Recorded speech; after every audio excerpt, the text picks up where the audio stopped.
Yes बच्चों, let's start quick revision income at the head salaries. Last lecture पे अपने rapid revision किए थे residential status, incidence of tax, clubbing, salary. Now आज का session बहुत ही इंपॉर्टेंट है बिकॉज आज बहुत बड़ा chapter income at the head salaries revision करने वाला हूँ और इस रिवीजन पे चार चांद लगाने आ गया। आरटीपी एंड एमटीपीज भी 25 एग्जाम का डिस्कस करने वाला हूँ। जस्ट मैं बता रहा हूँ इस बार सैलरी का क्वेश्चन बहुत बहुत बहुत इंपॉर्टेंट, 100% सैलरी से कुछ ना कुछ मार्क्स आपको मिलने वाला है। आइए सैलरी का रिवीजन करते, rapid revision with summarise format में notes and with charts and all. So start करते हैं बेटा income at the head salary. जैसे आपको पता ही है सैलरी में all monetary and non monetary payment from employer to employee covered है। अगर आप कहीं पे नौकरी करते हो तो आपके एम्प्लॉयर ने आपको मॉनेटरी पैसा या नॉन मॉनेटरी लाइक बेनिफिट्स दिया, फ्री कार, फ्री घर, नौकर चाकर, सब कुछ सैलरी में आने वाला है।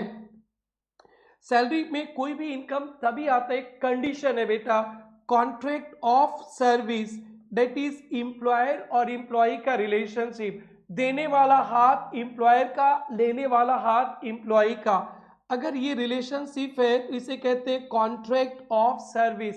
ये टर्म को ध्यान रखेंगे, कॉन्ट्रैक्ट ऑफ सर्विस में मालिक नौकर का रिश्ता है। मालिक जो बोलेगा नौकर हुजूर साहब करके करेगा तो सैलरी में आएगा। अगर कोई कॉन्ट्रैक्ट फॉर सर्विस है तो जहां पे एम्प्लॉयर एम्प्लॉय का रिलेशनशिप नहीं, तो अभी जो पैसा मिलेगा या तो पीजीवीपी या अदर सोर्सेज। ध्यान रखेंगे, क्या रखेंगे, कॉन्ट्रैक्ट ऑफ सर्विस, मालिक नौकर का रिश्ता, सैलरी। कॉन्ट्रैक्ट फॉर सर्विस, मालिक नौकर का रिश्ता नहीं, पीजीवीपी अदर सोर्सेज। कुछ छोटे छोटे बेसिक टर्म्स बेटा, आप फुल टाइम काम करो या पार्ट टाइम, जो भी आपको पैसा मिलेगा वो सैलरी है, इरिलेवेंट है फुल टाइम पार्ट टाइम। तो कभी कभी पेपर सेटर आपको ना उल्लू बनाना चाहते हैं, पार्ट टाइम तो बोलना नो उल्लू बनावी। फोरगोइंग ऑफ सैलरी, किसी ने अपना सैलरी छोड़ दिया, सैलरी लेना भूल गया, फिर भी टैक्सेबल है। एक बार सैलरी एक्रूड तो फिर टैक्सेबल है। Yes, surrender of salary to central government, central government को voluntary surrender of salary scheme पे सरेंडर कर दिया तो एग्जेम्प्ट है। एडवांस में सैलरी लेने से क्या टैक्सेबल है? जी हाँ जी, अगर एडवांस में अपन सैलरी ले लिए तो वो टैक्सेबल होगा जब मिला। एक रिलीफ अंडर सेक्शन 89(1) मिलता है जब टैक्स कैलकुलेशन होता है, बट आज सैलरी में प्लस होगा।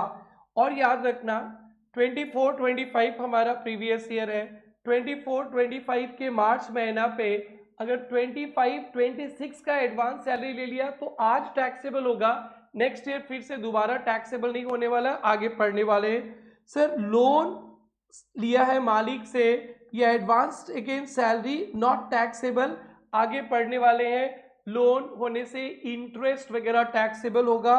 बोनस बेटा, बोनस जो मिलेगा जब मिलेगा तब टैक्सेबल। सैलरी आगे पढ़ने वाले हैं, ड्यू और receive whichever is earlier, but bonus का टैक्सेबल है in the year of receipt. Salary paid tax free, कभी कभी हमारा मालिक हमारा टैक्स पे कर देता है फिर उसके बाद सैलरी देता है, तो मालिक हमारे सर पे हाथ रखेगा तो भी टैक्सेबल बना देगा, और हमारा टैक्स मालिक दे दिया तो उसको भी प्लस करके सैलरी में टैक्स भरना पड़ेगा।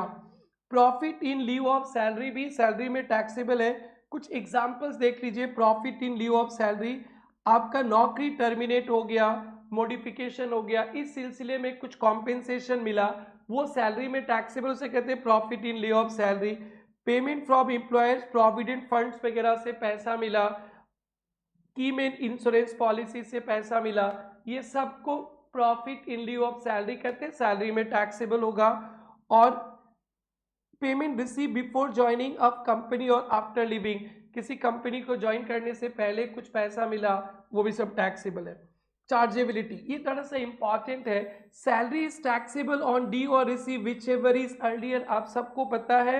एडवांस सैलरी रिसीट बेसिस पे टैक्स दे देंगे और बाद में फिर से ये टैक्सेबल नहीं होगा। एरियर सैलरी अगर पहले ड्यू बेसिस पे लग गया था तो ठीक है, नहीं लगा था तो आज टैक्सेबल, और ये बहुत ही इंपॉर्टेंट है, पीजीबीपी में आने वाला है। और नेक्स्ट हमारा रिवीजन सीजी मिलने वाला है आपको बहुत ही जल्दी। CG, PGBP, TDS deduction, back to back 4 आपको रिवीजन मिलने वाला है with all summary notes and all, with RTPs MTPs के क्वेश्चन। ओके, ये याद रखना है बेटा, एक पार्टनरशिप फर्म से पार्टनर्स को सैलरी, बोनस, इंटरेस्ट कुछ भी मिलेगा वो सैलरी नहीं माना जाता है। PGBP, एक पार्टनरशिप फर्म से पार्टनर्स को सैलरी, बोनस, इंटरेस्ट, कमीशन कुछ भी मिलेगा तो PGBP। सैलरी इंक्लूड, सैलरी में क्या क्या आइटम्स आते हैं बेटा, सैलरी में सैलरी आता है, वेजेस आता है, बोनस आता है, सब कुछ जितना भी आपके मालिक आपको देगा सैलरी में सब कुछ आता है। बट 2 आइटम को अच्छा से देख लीजिएगा। कंट्रीब्यूशन टू पेंशन स्कीम, हमारा मालिक हमारे नाम पे पेंशन स्कीम में कुछ पैसा डालता है तो वो प्लस हो जाएगा, फिर 80CCD2 में डिडक्शंस मिलेगा, डिडक्शन में फिर से मिलने वाला है। और बेटा Agniveer corpus fund, central government ने अग्निवीर कॉर्पस फंड पे पैसा डाला तो भी सैलरी में आएगा, फिर 80CCH2 में डिडक्शंस मिलेगा। तो सैलरी में मालिक का पेंशन का कंट्रीब्यूशन, सेंट्रल गवर्नमेंट का अग्निवीर कॉर्पस में भी पैसा डाला जाएगा, वो टैक्सेबल होगा। एंड आपके मालिक ने आपको जो भी दिया, salary, bonus, commission, allowances, perquisite, gratuity, pension, leave salary, ये सब कुछ को प्लस करके जो फिगर आएगा उसे कहते हैं gross salary. And gross salary पे टैक्स नहीं लगेगा। ग्रॉस सैलरी से स्वीट 16 1A, स्वीट 16 2, स्वीट 16 3 में डिडक्शन मिलेगा। और आपको पता है ना, डॉक्टर जी कहते हैं ज्यादा मिठाई अच्छी बात नहीं है, इसलिए डिफॉल्ट स्कीम में 16(2) भी नहीं रहेगा, 16(3) भी, क्योंकि डिफॉल्ट स्कीम वाले लोग डायबिटीज होता है उनका, तो डायबिटीज के पेशेंट लोग मिठाई खाने से और बीमार हो जाएंगे, इसलिए याद रखना sweet 16(1)A, sweet 16(2), 16(3) normal scheme में सबको मिलेगा, डिफॉल्ट स्कीम में डायबिटीज वाले हैं तो 16(2) और 16(3) नहीं मिलेगा। यस, इसमें एक बहुत अच्छा अमेंडमेंट आया बेटा, मेरा एक अमेंडमेंट का वीडियो भी मैंने डाला था, income tax amendment for May, September, January 26 exam, May 25, September 25, January 26 exam का इनकम टैक्स अमेंडमेंट, वो वीडियो जरूर से देखेंगे, वहां पे मैंने पहले ही टॉपिक बहुत चिल्लाया था। स्टैंडर्ड डिडक्शंस में एक छोटा सा अमेंडमेंट है बेटा, स्टैंडर्ड डिडक्शन तो ऐसे 50,000 मैक्सिमम और gross salary whichever is lower, but default scheme में स्टैंडर्ड डिडक्शन ज्यादा है 75,000। This is very very very important for your exam point of view. Normal scheme वाले के लिए मैक्सिमम डिडक्शन 50,000 और डिफॉल्ट स्कीम वाले के लिए 75,000। नेक्स्ट चलते बेटा 16(2), ज्यादा मिठाई खाना गंदी बात, तो default scheme is equal two diabetes scheme, diabetes scheme में 16(2)(3) नहीं मिलेगा। एंटरटेनमेंट अलाउंस का डिडक्शंस ओनली नॉर्मल स्कीम पे मिलेगा, तो अगर आपके मालिक ने एंटरटेनमेंट अलाउंस दिया है तो सैलरी में प्लस करेंगे और गवर्नमेंट एम्प्लॉइज को डिडक्शंस मिलेगा। तो एंटरटेनमेंट अलाउंस का क्या हुआ बाबू, पहले इंक्लूडेड इन सैलरी, आप गवर्नमेंट एम्प्लॉय हो, non government employee, entertainment allowance added to salary, and 16(2) का डिडक्शन नॉर्मल स्कीम में गवर्नमेंट एम्प्लॉइज को, list of the following, actual allowance receive 5,000 fixed है एंड 20% ऑफ बेसिक सैलरी, ध्यान रखेंगे 20% of basic salary. Next है बेटा professional tax या employment tax, आपने पे किया है तो 16(3) में डिडक्शंस मिल जाएगा। अगर मालिक ने प्रोफेशनल टैक्स पे किया है तो इसे कहते हैं एम्प्लॉइज ऑब्लिगेशन पेड बाय मालिक, सैलरी में प्लस होगा। Professional tax paid by employer will be included in salary and 16(3) में deduction allowed, but default scheme के लिए नहीं। So deduction for tax paid is allowed if paid by employee, if paid by employer malik, it's included in salary and then deduction allowed। कौन सा scheme में, normal scheme में, diabetes scheme में नहीं। Next बेटा house rent allowances. House rent allowances बहुत important है, but इस बार तो शायद रेंट फ्री एकोमोडेशन आना चाहिए कि वो इंडेक्सेशन का एक लिमिटेशंस है, इस पे क्वेश्चंस भी देखेंगे। हाउस रेंट अलाउंसेस जो भी आपको मिला है वो उसका भी एग्जेम्पशन मिलेगा 10(13)(a) पे, बट ध्यान दे समझेंगे डिफॉल्ट स्कीम में एचआरए का कोई एग्जेम्पशन नहीं है, ओनली नॉर्मल स्कीम। कौन सा scheme? Normal scheme. List of the following HRA का exemption: actual HRA received for relevant period, rent paid less 10% of salary, 50% of salary अगर आपका घर मेट्रो सिटीज में है, 40% ऑफ सैलरी अगर आपका घर नॉन मेट्रो सिटीज में है। तो एचआरए का एग्जिम्पशन किसको मिलेगा? नॉर्मल स्कीम को। 10(13)(a) list of the following actual HRA receive for relevant period, बताने वाला हूँ relevant period. Rent paid less 10% of salary of relevant period. Metro city में घर है, आपका नौकरी नहीं घर है, तो रेंट ज्यादा होता है तो 50% of salary, non metro cities में होगा तो 40% ऑफ सैलरी। बेटा रेलेवेंट पीरियड का मतलब होता है ना, जितने मंथ अपन रेंटेड घर पे थे, रेंटेड घर पे रहेंगे, एग्जेम्पशन उसी पीरियड के बेसिस पे मिलेगा, उसको बोलते हैं रेलेवेंट पीरियड। सपोज मेरे मालिक ने मेरे को एचआरए दिया 10,000, तो एक साल का मेरे को एचआरए मिलेगा 10,000 इंटू 12, बट 7 मंथ्स ही मैं रेंटेड घर पे था, तो इनकम टैक्स का प्यार एग्जेम्पशन मिलेगा 7 मंथ्स का, that 7 months is called relevant period. Salary का मतलब basic salary, DA for retirement benefit and commission on turnover. The relevant period is rental period. बेटा कभी कभी आपका सैलरी, एचआरए, रेंट और प्लेस ऑफ एकोमोडेशन चेंज हो जाता है, तो एचआरए का टैक्सेबल का कैलकुलेशन भी अलग अलग करना। सपोज मेरा सैलरी जुलाई तक 50,000 था, अगस्त से 60,000 हो गया, तो एग्जेम्पशन में सैलरी चाहिए ना, तो अप्रैल से जुलाई तक का एचआरए का टैक्सेबल अलग से निकालेंगे और अगस्त से मार्च तक का अलग से निकालेंगे, बाद दोनों को फेविकल का जोड़ लगा देंगे। मैं अपने खुद के घर में रहूंगा, if employed lives in their own house और रेंट फ्री हाउस, तो फिर रेंट पेड ही जीरो हो जाएगा, तो एग्जेम्पशन भी जीरो मिलेगा। नेक्स्ट है बेटा कुछ स्पेशल अलाउंसेस, जिसमें जो एग्जेम्प्ट होता है स्पेंट बेसिस पे, कुछ स्पेशल अलाउंसेस स्पेंट बेसिस पे एग्जेम्पशन मिलता है, like travelling allowance, daily allowance, convince allowance, uniform allowance, research allowance, helper allowance. ये 6 अलाउंसेस है जो एग्जेम्प्ट है स्पेंट बेसिस पे, जितना आपने खर्चा किया। सपोज रिसीप्ट है 10,000 और स्पेंट 8,000 किए, तो 8,000 एग्जेम्प्ट, 2,000 टैक्सेबल हो जाएगा। अगर खर्चा आपने 10,000 कर दिया तो टैक्सेबल जीरो, अगर खर्चा आपने 12,000 कर दिया तो भी टैक्सेबल जीरो। क्या क्या अलाउंसेस है बेटा? ट्रैवलिंग अलाउंस, ट्रैवलिंग अलाउंस का, कन्वेंस अलाउंस का, डेली अलाउंस का, हेल्पर, रिसर्च, यूनिफॉर्म अलाउंसेस। अगर पेपर सेटर ने कुछ नहीं बताया कि अलाउंसेस तो मिला, खर्चा कितना किया, तो assume fully spent, fully exempt. Travelling allowance का अलग नाम भी दिया सकता है, टूर, ट्रांसफर पे, पैकिंग के लिए, ये सब अलाउंसेस सब एग्जेम्प्ट है।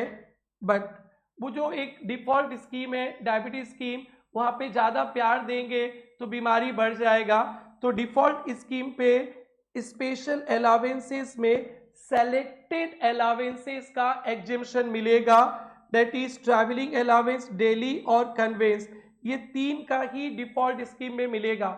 एक टैक्स लायबिलिटी कैलकुलेशन चैप्टर में डिफॉल्ट स्कीम का एक चार्ट आपको मिलेगा, जिस पे लिख दिया गया है कि डिफॉल्ट स्कीम में कौन कौन सा डिडक्शंस, एग्जेम्पशंस मिलने वाले, तो वो चार्ट हमेशा चिपका के रखना अपने टेबल पे, जब भी कोई चैप्टर पढ़ना वहां से देख लीजिएगा। कंपाइलेशन करके रखा गया है पूरे इनकम टैक्स में कौन कौन सा डिफॉल्ट स्कीम में बेनिफिट नहीं मिलने वाला है और कहाँ मिलने वाला है।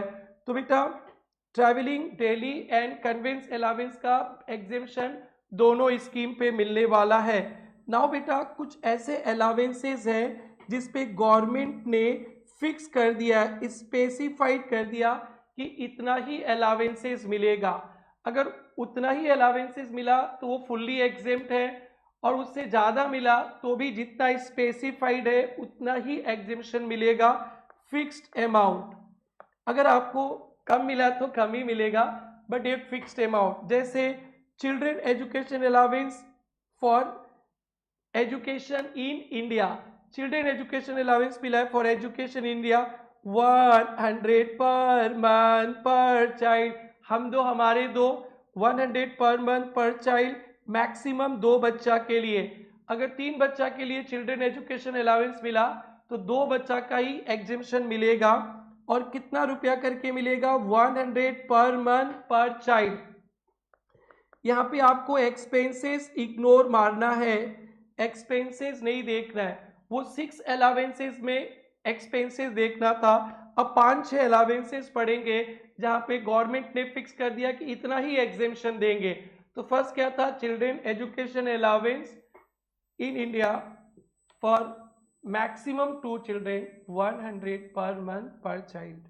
यहाँ पे एक बहुत अच्छा सा क्वेश्चन आता है ऐसे, children education allowance for 3 children 3000। इसमें बहुत बड़ा कंफ्यूजन हो जाता है। कोई बच्चा लोग सोचता है 2 बच्चा का एग्जेम्पशन होगा तो 100 इंटू 12 1200 2400 कर लेता है, बट यहाँ पे चाइल्ड 1 के लिए 1000 मिला, चाइल्ड 2 के लिए 1000, चाइल्ड 3 के लिए 1000।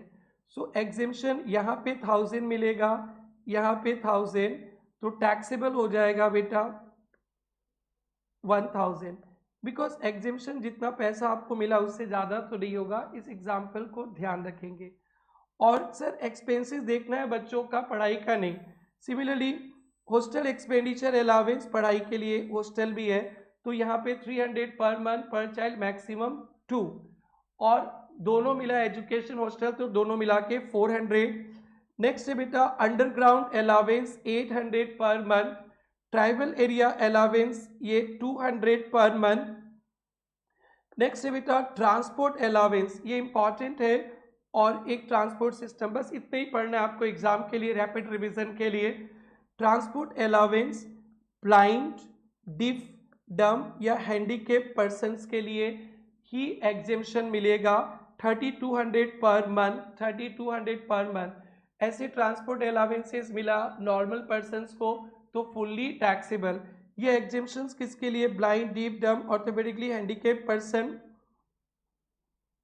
3200। और एक स्पेशल बात है बेटा, डिफ, डम, ब्लाइंड है तो डिफॉल्ट स्कीम में भी ये 3200 का एग्जेम्पशन मिलेगा। स्पेसिफाइड में एक ही डिफॉल्ट स्कीम में मिलेगा, और नॉर्मल स्कीम में तो सारा ही एग्जेम्पशन मिलने वाला है आपको। और एक है बेटा employees working in transport system, अगर आप ट्रांसपोर्ट सेक्टर में काम कर रहे हो और आपको डेली अलावेंस नहीं मिलता है, ध्यान देंगे, अगर ट्रांसपोर्ट सेक्टर में काम करते हो और डेली अलावेंसेस नहीं है तो आपको कुछ भी अलावेंसेस मिला है, रनिंग अलावेंसेस, तो वो एग्जेम्प्ट होगा। कितना, 70% ऑफ अलावेंसेस और 10,000 per month which ever is lower. कितना बेटा, 70% ऑफ अलावेंसेस और 10,000 per month which ever is lower. Next बेटा और कुछ पॉइंट्स है रैपिड रिवीजन के लिए, वो सब एग्जाम ओरिएंटेड नहीं है। और भी एग्जेम्प्टेड अलावेंसेस ऑप्शनल स्कीम में, allowances to High Court Supreme Court के जजेस को यूनाइटेड नेशन ऑर्गेनाइजेशन से कुछ मिलेगा, वो sanitary allowances to Supreme Court High Court जजेस एग्जेम्प्ट है। और बेटा ये जो कल पढ़े थे incidents of tax, Indian citizen, government job outside India, non resident है फिर भी taxable in India, but allowances perquisite outside India is exempt, दोनों स्कीम पे। नाउ बेटा अब हमारे पास नेक्स्ट टॉपिक परक्विजिट्स आ गया है। परक्विजिट्स का मतलब होता है कि आपको कुछ भी बेनिफिट मिलता है अपने एम्प्लॉयर से, वो कैश भी मिल सकता है, काइंड भी मिल सकता है, that is taxable for you. और employee's obligation paid by employer, हमारा कोई लाइबिलिटी जैसे प्रोफेशनल टैक्स मालिक दे दिया तो हमारे लिए परक्विजिट मान के सैलरी में प्लस करेंगे। बहुत सारे परक्विजिट्स है बेटा, जब परक्विजिट्स का आगे डिस्कशन करेंगे थोड़ी देर बाद तो वहाँ पे एक टॉपिक मिलेगा specified employee, non specified employee, अमीर और गरीब, वो चर्चा बाद में करेंगे। अब कुछ वैसे परक्विजिट्स पढ़ते हैं जो अमीर गरीब सबके लिए टैक्सेबल है। और इस बार का जो हॉट टॉपिक है रेंट फ्री एकोमोडेशन, बिकॉज वहां पे वैल्यूएशन के लिए ना कुछ नया तरीका आया है। सो जो आपके एग्जाम में आने वाला, और आरटीपी में भी इन्होंने क्वेश्चन दे रखे हैं तो पढ़ने वाले हैं अच्छी तरह से। तो रेंट फ्री फर्निश्ड एकोमोडेशन, मालिक ने घर भी दिया साथ में फर्नीचर भी दिया। फर्नीचर का वैल्यूएशन बहुत आसान है। अगर मालिक का है तो 10% पर एनम कॉस्ट, मालिक का फर्नीचर है तो 10% पर एनम कॉस्ट, और भाड़े पे लेके दिया है मालिक ने तो हायर चार्जेस। तो मालिक का कोई भी प्रॉपर्टी यूज करोगे ना तो वैल्यूएशन रूल सब जगह एक ही है। मालिक का खुद का प्रॉपर्टी है तो 10% पर एनम कॉस्ट, और मालिक रेंट पे लेके दिया है तो हायर चार्जेस। अगर मालिक ने 9 मंथ्स के लिए दिया है तो 10% 9/12 कर देना है। मालिक ने घर भी दिया और फर्नीचर दिया, तो फर्नीचर का वैल्यूएशन तो डन। अब घर का वैल्यूएशन में थोड़ा सा देखना है। अगर आप गवर्नमेंट एम्प्लॉइज हो तो घर का वैल्यू लाइसेंस फी पेपर में दिया रहेगा।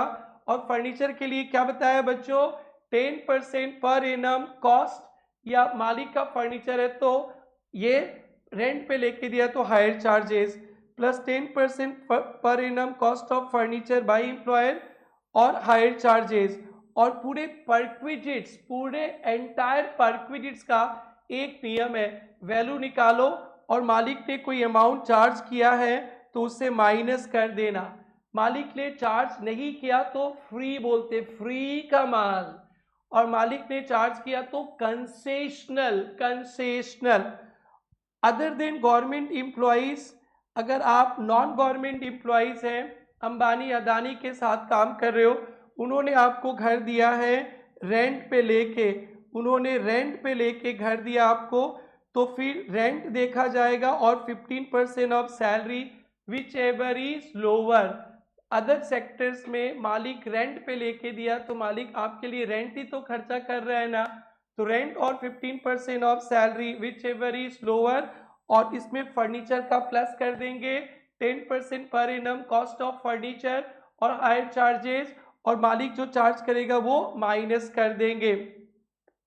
अगर खुद का, मालिक का खुद का घर है तो वहां पे रेंट नहीं दिखेगा आपको, रेंट नहीं दिखेगा, तो फिर वैल्यूएशन करेंगे कैसे, 2011 का पॉपुलेशन देखेंगे जहां पे घर दिया गया 40 लाख को पार कर देता है तो 10% ऑफ सैलरी, याद रखना 40 लाख प्लस, एग्जैक्ट 40 लाख होगा तो लोअर स्लैब आ जाएगा।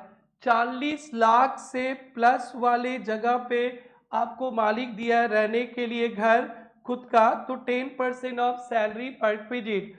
अगर 40 लाख तक पॉपुलेशन है, 15 लाख से प्लस, 15 में plus, up to 40 lakh population है तो 7.5%, और अप टू 15 लैक्स है, अप टू 15 लैक्स तो 5% ऑफ सैलरी। तो बोलेंगे बेटा मालिक का घर है और मालिक ने ये घर दिया है वैसे सिटीज में जिसका पॉपुलेशन 40 लैक्स प्लस है तो आप लेंगे 10% ऑफ सैलरी। 15 लाख प्लस से लेकर 40 लैक्स तक है तो 7.5, और अप टू 15 लैक्स या उससे नीचे वगैरह है तो 5% ऑफ सैलरी, और मालिक जो चार्ज करेगा वो तो माइनस करना ही है फर्नीचर वगैरह देखकर। बट यहाँ पे कॉस्ट इन्फ्लेशन इंडेक्स का कंसेप्ट आएगा, मिलेगा भी। सैलरी, सैलरी का यहाँ पे बवाल मीनिंग है बेटा, सैलरी का मीनिंग पढ़ेंगे। तो ये हो गया आपका ये चार्ट, तो फटाफट बोलिएगा। रेंट फ्री फर्निश्ड एकोमोडेशन में फर्नीचर का तो बड़ा सिंपल है, 10% per annum cost of furniture, भाड़े पे लिया तो हायर चार्जेस। अब साथ में घर भी आएगा तो घर का वैल्यू, अगर गवर्नमेंट एम्प्लॉइज है तो नहीं देखना है गवर्नमेंट के पास घर कहाँ से आया, लाइसेंस फी। अदर देन गवर्नमेंट है, भाड़े पे लिया गया है तो रेंट और 15% of salary,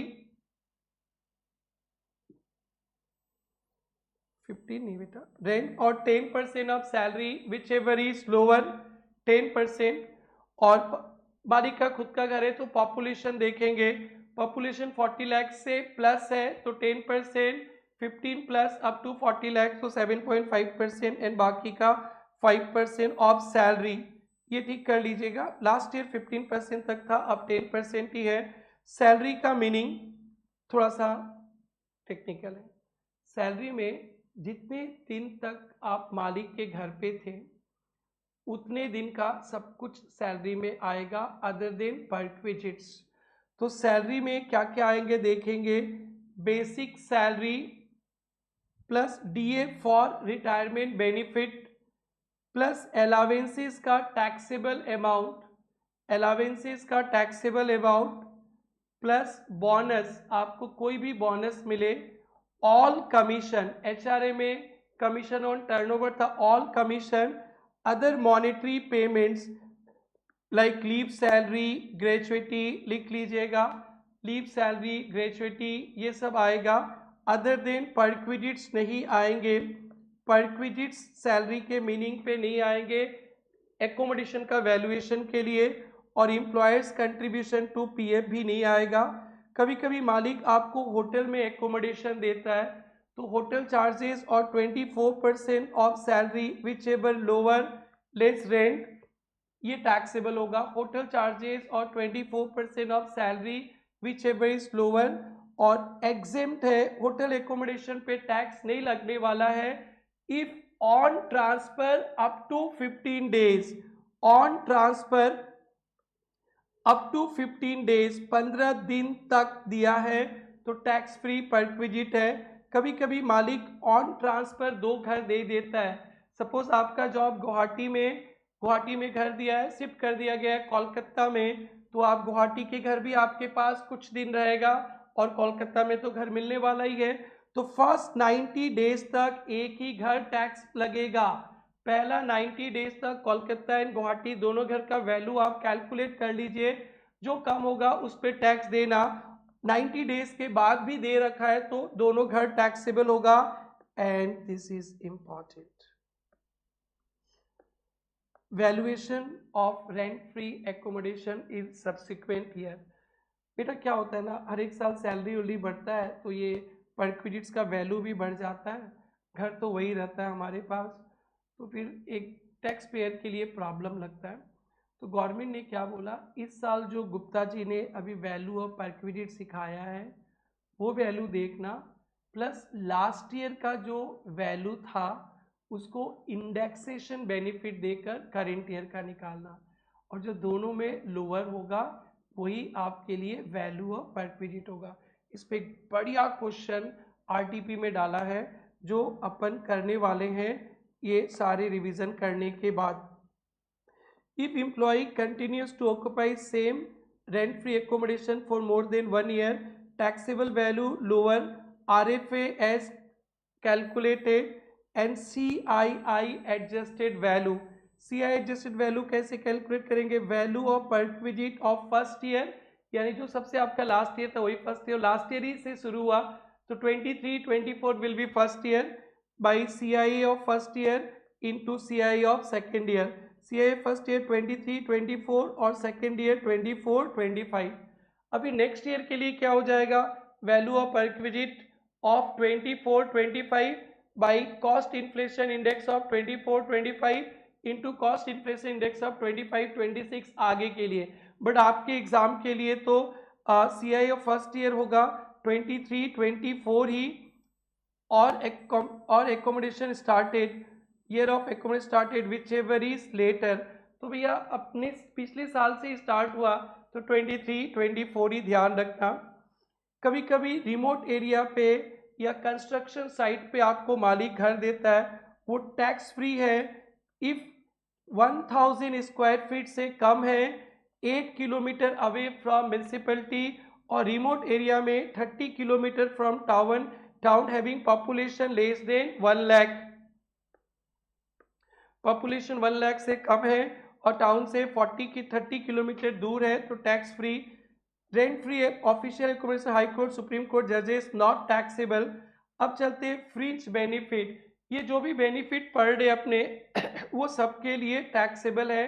specified employees, non specified employees, आगे चलकर जब वो टॉपिक आएगा 4 आइटम्स जो अमीर गरीब में भेदभाव करता है, तो मैं आपको सिखाने वाला हूँ स्पेसिफाइड एम्प्लॉइज कौन है और नॉन स्पेसिफाइड एम्प्लॉइज कौन है। सो इंटरेस्ट फ्री या कंसेशनल लोन, मालिक ने हमें इंटरेस्ट फ्री लोन दिया है या कम रेट ऑफ इंटरेस्ट पे, तो एसबीआई का rate on first day of previous year 1 अप्रैल 24 को जो एसबीआई का रेट था उसके बेसिस पे वैल्यू ऑफ परक्विजिट कैलकुलेट किया जाएगा। से 10% था और मालिक ने आपसे 6% चार्ज किया तो 4% टैक्सेबल होगा, और मालिक ने कुछ भी चार्ज नहीं किया तो वैल्यू ऑफ परक्विजिट 10% इंटरेस्ट के हिसाब से। और ये इंटरेस्ट कैसे कैलकुलेट करेंगे, maximum outstanding balance at the end of each month, क्योंकि अपन लोन वगैरह लेते ना तो हर एक महीना तनख्वाह से कटाते रहते, तो हर एक मंथ के लास्ट में आउटस्टैंडिंग बैलेंस कम जाएगा, उस पर इंटरेस्ट निकालना। इस बार जो आरटीपी एमटीपी में क्वेश्चन दिया ना, क्वार्टरली रीपेमेंट कर रहे हो आप, तो क्वार्टरली बैलेंस कमेगा, उसी बैलेंस पे इंटरेस्ट कैलकुलेट होगा। और किसको लोन दिया गया है, मालिक ने member of house hold person को, यानी स्पाउस ने लोन लिया है, चिल्ड्रेन, पेरेंट्स, सर्वेंट, मेरे घर के सर्वेंट को भी लोन दिया है या किसी भी डिपेंडेंट को, तो मेरे लिए टैक्सेबल हो जाएगा एग्जेम्पशन। ये इंटरेस्ट फ्री लोन दो सिचुएशन पे टैक्सेबल नहीं होता है। लोन का अमाउंट 20,000 तक है, छोटा लोन है, टोटल लोन सपोज एक लोन लिया, मालिक से 2 लोन लिया, दोनों को चिपका दो, 20,000 तक है तो टैक्स फ्री। या लोन फॉर स्पेसिफाइड डिजीजेज, कोई गंदा गंदा बीमारी का ट्रीटमेंट के लिए लोन लिया, टीवी, एड्स, कैंसर वगैरह, तो भी इंटरेस्ट फ्री है, ये टैक्स नहीं लगेगा। आरटीपी एमटीपी पे यहाँ पे भी क्वेश्चन है। और except the amount reimburse by insurance, suppose treatment के लिए लोन लिया 2 लाख, इंश्योरेंस से मिल गया 50,000, तो बेटा 50,000 पे तो टैक्स लगेगा, इसलिए लोन वापस कर दो। अगर आपको कहीं से पैसा नहीं मिला तो 2 लाख टैक्स फ्री हो जाएगा, 2 लाख पे इंटरेस्ट। नेक्स्ट बेटा ट्रैवलिंग टूरिंग एकोमोडेशन, अपन ऑफिशियल काम से गए हैं और हमारे साथ फैमिली मेंबर भी गया है, ऑफिशियल टूर पे दिल्ली गए हैं और साथ में फैमिली मेंबर गया और मालिक सारा खर्चा किया, तो हमारे फैमिली मेंबर्स पे जो मालिक खर्चा किया वो टैक्सेबल हो जाएगा। दूसरा, आप ऑफिशियल टूर के लिए दिल्ली गए हैं और 2-3 दिन दिल्ली घूमने लगे, वैकेशन मनाने लगे, तो मालिक ने वो एक्सटेंडेड पीरियड, वैकेशन पीरियड पे जो भी खर्चा किया आपके लिए परक्विजिट्स है। नेक्स्ट है बेटा facilities you are maintain by employer to particular employee, मालिक ने कुछ चुन चुन के स्टाफ के लिए फैसिलिटीज मेंटेन किया है, तो उस फैसिलिटीज का और लोगों से जो चार्जेस लगता है वही आपके लिए perquisite. Value at which such facilities are offered by other agencies to public, और अगर ये फैसिलिटीज मालिक ने सारे एम्प्लॉयज के लिए दिया है तो मालिक का कॉस्ट। तो 4 सिचुएशन है बेटा, 3-4 ज्यादा मिल सकता है। ऑफिशियल टूर में जाते हैं, फैमिली मेंबर को ले गए तो हम पे जो खर्चा किया तो टैक्स फ्री, ऑफिस के काम से गए भाई, और अपने अपने चल गोरी चुन्नू मुन्नू को ले गए तो उन पे मालिक ने जो खर्चा किया टैक्सेबल। अरे पहली बार जा रहे हैं बेटा यूएस से ऑफिस के काम से, 2-3 दिन घूमेंगे ना, कहा घूमेंगे ना, तो 2-3 दिन पे मालिक ने जो पैसा दिया वो टैक्सेबल। और बेटा फैसिलिटीज मालिक ने कुछ स्पेसिफाइड एम्प्लॉयज के लिए किया तो वो फैसिलिटीज अगर बाहर से लेते तो जो खर्चा लगता वही आपके लिए पर पीरियड सबके लिए लिया, तो कॉस्ट टू कॉस्ट। नेक्स्ट बेटा free food non alcoholic beverages, office time पे खाना वाना, चाय पानी, समोसा, नाश्ता मिलता है तो वो टैक्सेबल है, मालिक ने जो खर्चा किया लेस जो चार्ज किया। पूरे परक्विजिट्स में सब जगह ध्यान रखना, मालिक जो चार्ज किया माइनस करेंगे, सिर्फ कार के जगह एक स्पेसिफाइड अमाउंट से माइनस नहीं होगा, सिर्फ कार के जगह स्पेसिफाइड अमाउंट से माइनस नहीं होगा, बाकी का सब माइनस होगा। ये फ्री फूड स्नैक्स वगैरह एग्जेम्प्ट है कब, चाय samosa during office hours, refreshment snacks वगैरह मिलता है ऑफिस आवर्स में टैक्स फ्री, मील्स दिया रिमोट एरिया पे और फ्री मील अप टू ₹50 है तो टैक्स फ्री है। बट डिफॉल्ट स्कीम पे 50 भी टैक्स फ्री नहीं है, वो भी टैक्स लगेगा। गिफ्ट वाउचर टोकन, मालिक ने गिफ्ट दिया है, कभी भी गिफ्ट दे, cash gift fully taxable, cash gift fully taxable, और काइंड में मिलेगा तो अप टू 5000 टैक्स फ्री। मालिक ने 6000 रुपया का घड़ी वगैरह आपको दे दिया, तो यहाँ पे दो आंसर बनता है, एक 1000 भी लिखना राइट है, 6000 भी लिखना राइट है, तो आप लोग तो 1000 ही टैक्सेबल कर देना, और घड़ी मालिक पूरा 5000 का दिया है तो टैक्स फ्री। क्रेडिट कार्ड, आपके नाम का कोई क्रेडिट कार्ड है, उसका कोई भी खर्चा मालिक दे देता है तो आपके लिए टैक्सेबल। अगर आपने ऑफिशियल पर्पस के लिए खर्चा किया है और रिकॉर्ड रखा है, मालिक ने सर्टिफिकेट दिया है कि ये खर्चा ऑफिशियल पर्पस के लिए बट मैंने दिया, तो tax free. Club membership expenses, आपके क्लब मेंबरशिप पे मालिक ने कुछ भी खर्चा किया आपके आपके फैमिली मेंबर्स के लिए, आपके लिए टैक्सेबल।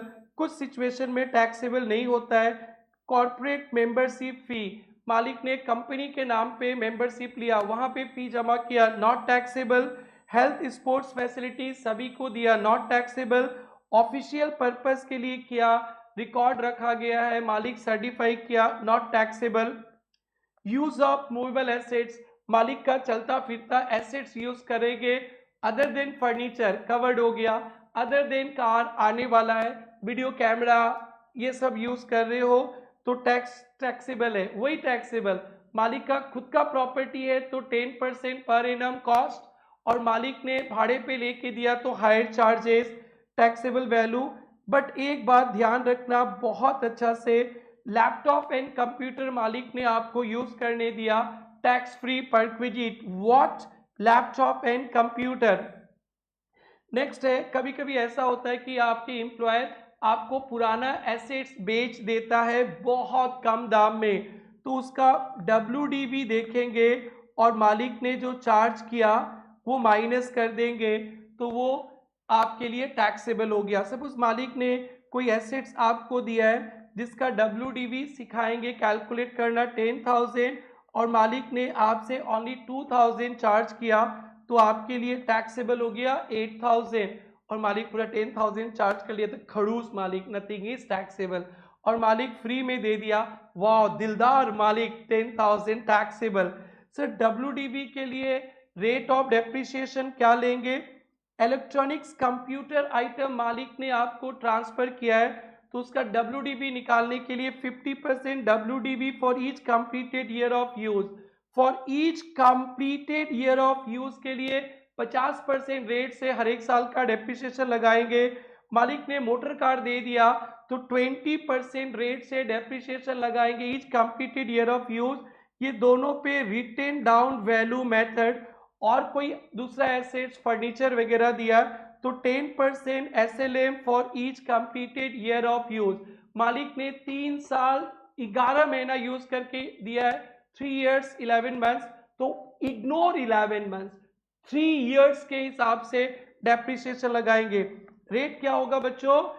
इलेक्ट्रॉनिक्स कंप्यूटर है तो 50% WDV completed year of use, और मोटर कार बेचा है तो 20% for each completed year of use, और दूसरा एसेट्स होगा तो बेटा 10% SLM for each completed year of use. Fraction of year to be ignored देखना नहीं है आपको, और 10 साल पुराना एसेट्स, कोई खटारा एसेट्स मालिक बेचेगा तो उसे भी देखने का जरूरत नहीं है। नेक्स्ट है बेटा, आप लोग को खुश करने के लिए कि आप लोग नौकरी छोड़ छाड़ के ना जाओ, मालिक आप लोगों को कम दाम में शेयर्स देता है जिसे कहते हैं employee stock option scheme. Employee stock option scheme, तो एम्प्लॉय स्टॉक ऑप्शन स्कीम पे आपको कम दाम में शेयर्स देता है तो आपके लिए टैक्सेबल है। Taxable value will be fair market value FMB minus amount charge. तो मालिक ने जो आपको शेयर्स वगैरह दिया है उसका फेयर मार्केट वैल्यू देखेंगे on the date on which option is exercise, on the date on which option is exercised minus amount charge। Sir FMB कहाँ से मिलेगा? लिस्टेड शेयर्स है तो एवरेज प्राइस ले लेंगे ओपनिंग और क्लोजिंग जिस दिन ऑप्शन एक्सरसाइज किया। अनलिस्टेड प्राइस है तो मर्चेंट बैंकर बताएगा। आपके एग्जाम में आए तो एफएमबी दे दिया रहेगा या लिस्टेड प्राइस। एक अच्छा पॉइंट है, सीजी से रिलेटेड है, ध्यान से देखेंगे। मालिक ने मेरे को शेयर्स दिया जिसका एफएमबी 500 और मालिक ने चार्ज किया मेरे से 100, तो मेरे सैलरी में प्लस कर दीजिए आप लोग कितना 400 एज परक्विजिट। और ये शेयर्स को आगे चलकर मैं कभी बेचूंगा, कैपिटल गेन होगा, तो इस शेयर का कॉस्ट 500 लीजिएगा, 100 नहीं लेना है, क्योंकि 100 तो मैंने दिया था और टैक्स अंकल 400 सैलरी में प्लस कर दिए, तो कॉस्ट विल बी 500, ध्यान रखेंगे। नेक्स्ट है बेटा employer's contribution to retirement fund. मालिक हमारे नाम पे रिकॉग्नाइज प्रोविडेंट फंड में पैसा डालता है, इन एक्सेस ऑफ 12% टैक्सेबल है, बट 12% तक तो टैक्सेबल नहीं होता है। National pension scheme approve superannuation fund, तो यहाँ पे क्या होता है, रिच एम्प्लॉयज लोग को बहुत ज़्यादा बेनिफिट मिल जाता है, इसलिए गवर्नमेंट ने क्या किया, RPF, national pension scheme, approve superannuation fund, तीनों में पैसा डाला और तीनों को जोड़ के 7,50,000 से ऊपर हो गया, से 8 लाख हो गया, तो 50,000 आपके लिए पर क्रेडिट समझकर टैक्स में प्लस कर दिया जाएगा, और इस 50,000 पे जो इंटरेस्ट मिलेगा वो भी आपके लिए सैलरी इनकम है। नेक्स्ट है बेटा लीव ट्रैवल कंसेशन का एग्जेम्पशन। लीव ट्रैवल कंसेशन का एग्जेम्पशन तो पहले डायबिटीज स्कीम में नहीं मिलेगा, दैट इज डिफॉल्ट स्कीम में ज़्यादा प्यार मिलने से बीमारी बढ़ जाता है, नहीं मिलेगा। लीव ट्रैवल कंसेशन क्या होता है बेटा, अपन छुट्टी उट्टी मनाने इंडिया में घूमने गए, इंडिया में, और ट्रैवल का खर्चा मालिक दे दिया तो वो टैक्स फ्री है। छुट्टी बनाने इंडिया में घूमने जा रहे हैं, ट्रैवल का खर्चा मालिक ने दिया, वो एग्जेम्प्ट है। ट्रैवल में ध्यान रखना, उड़ के जाओगे तो इकोनॉमिक क्लास फेयर का भाड़ा एग्जेम्प्ट है, रेल से जाओगे AC first class fair shortest route का एग्जेम्प्ट है, अदर मोड से जाओगे रोड ट्रांसपोर्ट, अगर रिकॉग्नाइज पब्लिक ट्रांसपोर्ट सिस्टम है तो first class deluxe, public transport नहीं है तो एसी का। तो बेटा आपको लीव ट्रैवल कंसेशन में एयर से जाए इकोनॉमिक क्लास, बिजनेस क्लास नहीं, फ्री में कितना घूमोगे, बिजनेस क्लास, इकोनॉमिक क्लास का एग्जेम्पशन। अगर मालिक बिजनेस क्लास में भेजता है तो इनकम टैक्स बोलता है भैया हम लोग घूमते हैं इकोनॉमिक में, आप जाओगे बिजनेस में, एग्जेम्पशन लेंगे, ठेंगा देंगे, इकोनॉमिक का ही देंगे। रेल से जाएंगे तो फर्स्ट क्लास, और अदर पब्लिक ट्रांसपोर्ट होगा तो फर्स्ट क्लास डिलक्स, नहीं है तो एसी का ही। इसमें कुछ रेस्ट्रिक्शंस है बेटा, रेस्ट्रिक्शन जैसे चिल्ड्रन एजुकेशन अलाउंस पे था ना, हम दो हमारे दो, चिल्ड्रन एजुकेशन अलाउंस पे, ठीक यहाँ पे भी लीव ट्रैवल कंसेशन का बच्चों को लेकर जाएंगे तो मैक्सिमम 2 बच्चा, अगर बच्चा का जन्म 1/10/98 या उसके बाद हुआ है तो मैक्सिमम 2 बच्चा पे ही एग्जेम्पशन देंगे। 1/10/98 के बाद अगर आपके बच्चे जन्मे तो होलसेल में 5 बच्चा को ले जाओ, पांचों पे मालिक खर्चा किया, फुल्ली एग्जेम, बट 1/10/98 के बाद जन्मा है ओनली 2। सर हम लोग तो सोच रहे थे 2 ही बच्चे हो, पहले 1 हो गया, बाद में जुड़वा हो गया 3, तब तीनों का मिलेगा। सिंगल बर्थ के बाद ट्विंस हो तो तीनों को मिलेगा, लेकिन पहले जुड़वा था और 1 हो गया 3, तब 3 बच्चा पे नहीं, 2 ही बच्चा पे मिलेगा, ये इंपॉर्टेंट है। Exemption is available to 2 surviving children born on and after 1/10/98, no restriction for children born on 1/10/98, multiple birth after one child के बाद +2 हो गया तो 3 पे भी एग्जेम्पशन मिल जाएगा, कोई डरने की बात नहीं है। सर ये किसको किसको ले जा सकते हैं जिसका मालिक खर्चा किया, employee, spouse, children, dependent parents, brother sister, सभी डिपेंडेंट ब्रदर सिस्टर सबको ले जाइए। फ्रीक्वेंसी, सर कितना बार घूमने जाए, हम तो साल में 4 बार जाते हैं, मालिक 4 बार देता है, इनकम टैक्स 4 बार देगा, नहीं। इनकम टैक्स ने एक ब्लॉक बना दिया कैलेंडर ईयर वाइज, जो जनवरी से दिसंबर, अपन प्रीवियस ईयर वाइज करते हैं, जनवरी से दिसंबर, ओनली 4 साल के ब्लॉक पीरियड पे 2 जर्नीज का ही एग्जेम्पशन है। अगर किसी ब्लॉक पे अपने एक ही जर्नी लिया या एक भी नहीं लिया तो एक कैरी फॉरवर्ड हो सकता है, आगे चलकर 3 जर्नी मिलेगा, वो इतना एग्जाम ओरिएंटेड नहीं, अपन रैपिड रिवीजन पे है। नाउ बेटा मेडिकल फैसिलिटीज, मैक्सिमम तो एग्जेम्पशन ही होता है मेडिकल फैसिलिटीज का। आइए देखते हैं मेडिकल फैसिलिटीज इन इंडिया दिया गया है उसका ट्रीटमेंट, आउटसाइड इंडिया दिया गया है उसका ट्रीटमेंट। नॉट टैक्सेबल, अगर फ्री मेडिकल फैसिलिटी मालिक ने आपके आपके परिवार को, मिस्टर एक्स को और मिस्टर एक्स के फैमिली मेंबर्स को दिया है, अपने hospital exempt, government hospital exempt, approved hospital exempt, approved diseases exempt, COVID-19 exempt, सभी तो exempt है। Medical treatment any hospital maintain by मालिक exempt, गवर्नमेंट हॉस्पिटल में ट्रीटमेंट हुआ मालिक पैसा दिया exempt, लोकल अथॉरिटी का कोई हॉस्पिटल है टैक्सेबल वो भी exempt, क्या कोई भी दूसरे हॉस्पिटल जिसको गवर्नमेंट ने अप्रूव किया वहां ट्रीटमेंट exempt, और approve for specific diseases, cancer वंसर के लिए टाटा अप्रूव्ड है वहां ट्रीटमेंट करेंगे मालिक पैसा दिया एग्जेम, कोविड-19 रिलेटेड मालिक पैसा दिया एग्जेम, और जहां तहां यहां वहां ट्रीटमेंट करेंगे मालिक ने पैसा दे दिया तो वो टैक्सेबल। तो याद रख लेंगे मालिक के hospital plus government hospital approve hospital पे मालिक जो भी खर्चा किया टैक्स फ्री, और ऐसे वैसे ट्रीटमेंट किए मालिक खर्चा किया टैक्सेबल। बेटा कभी कभी ऐसा बीमारी होता है जिसका ट्रीटमेंट इंडिया से बाहर जाके किया जाता है आउटसाइड इंडिया, उसके लिए medical treatment and stay is exempt to the extent permitted by RBI.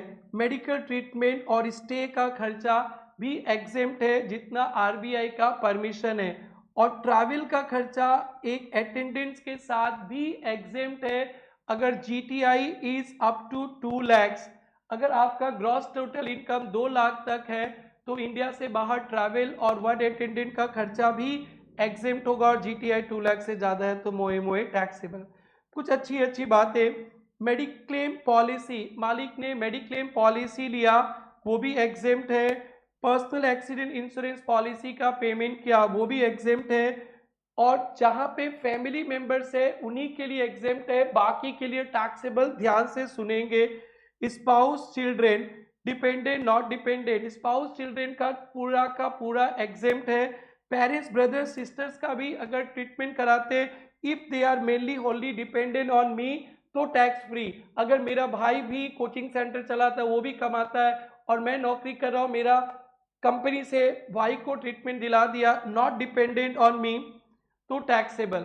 मेरे पापा को खुद पेंशन मिलता है, मेरे से ज़्यादा कमाते हैं, इनकी ज़िंदगी में नो टेंशन क्योंकि मेरी तरह बेटा है और साथ में पेंशन भी है, तो उनका ट्रीटमेंट अगर मैं अपने एम्प्लॉयर के हॉस्पिटल वगैरह में करा दिया तो वो टैक्सेबल।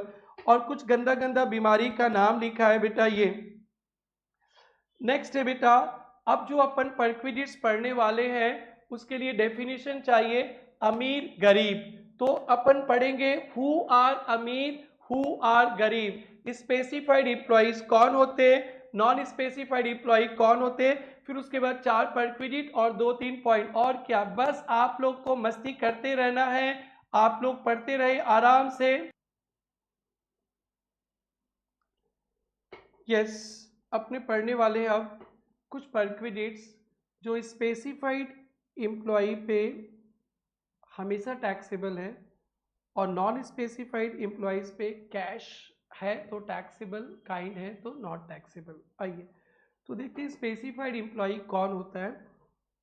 किसी भी कंपनी का एक डायरेक्टर फुल टाइम हो या पार्ट टाइम या नॉमिनेटेड डायरेक्टर वो स्पेसिफाइड एम्प्लॉय है, या कोई भी एम्प्लॉय जिसका अपने बिजनेस में सब्सटेंशियल इंटरेस्ट है जहाँ पे वो जॉब करता है, that is 20% or more voting power of company. SI must be held by employee individually, individually अपने नाम का शेयर्स है उनके पास तो आपका SI है।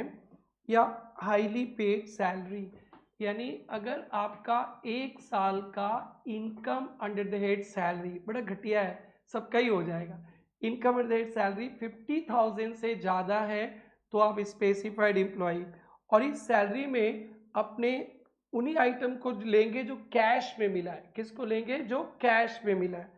So an employee whose taxable salary exceeds 50,000, इसमें नॉन मॉनेटरी परक्विजिट्स या एग्जेम्प्टेड बेनिफिट्स नहीं आएगा, और उस टैक्सेबल सैलरी, तो टैक्सेबल सैलरी के लिए तो स्टैंडर्ड डिडक्शन 16(1), 2, 3 वो तो माइनस करना ही है, वो बताने का कोई बात ही नहीं है।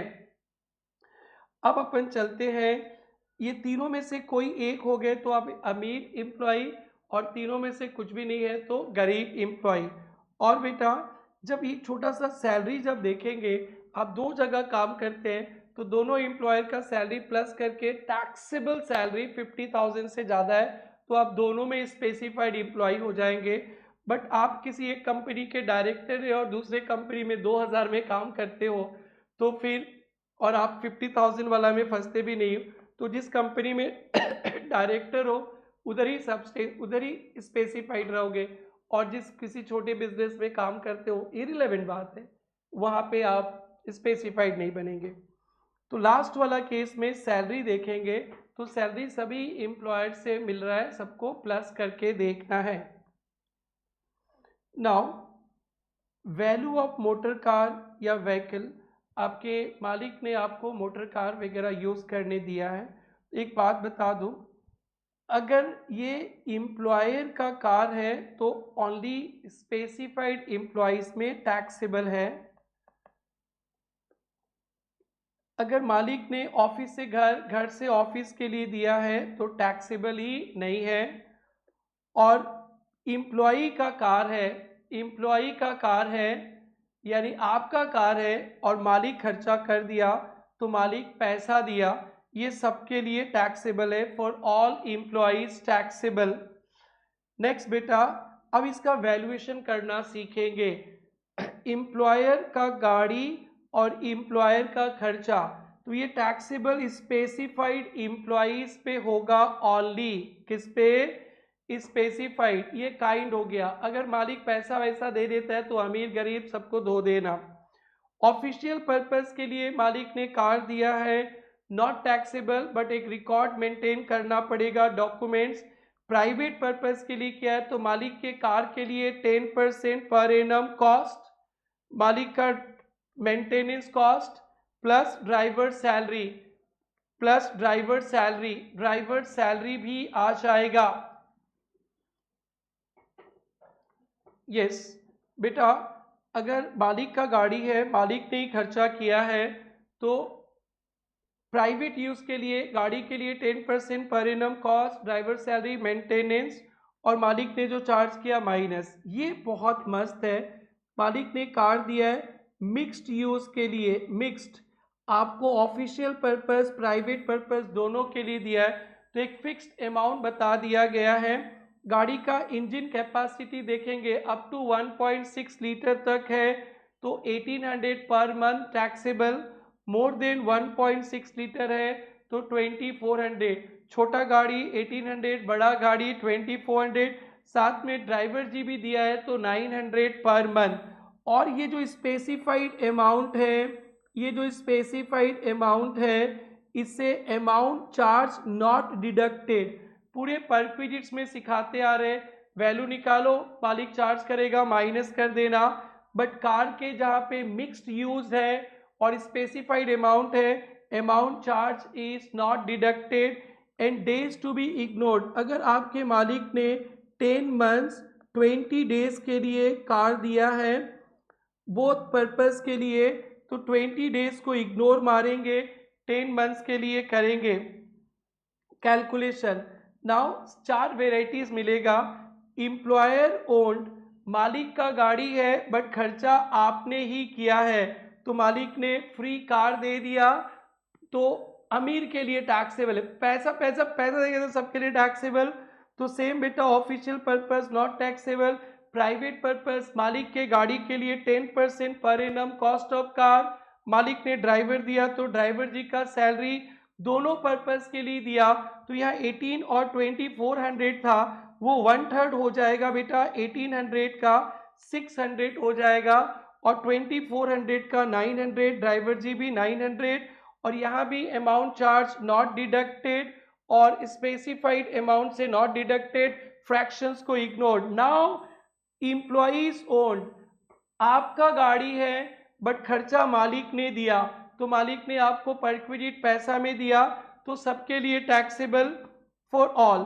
Official purpose never ever taxable, private use के लिए करेंगे तो गाड़ी तो आपका है, मालिक खर्चा किया, तो अमाउंट स्पेंड बाय एम्प्लॉयर, और ऑफिशियल प्राइवेट दोनों पर्पस के लिए करेंगे ना, तो यहाँ पे थोड़ा सिस्टम अलग है।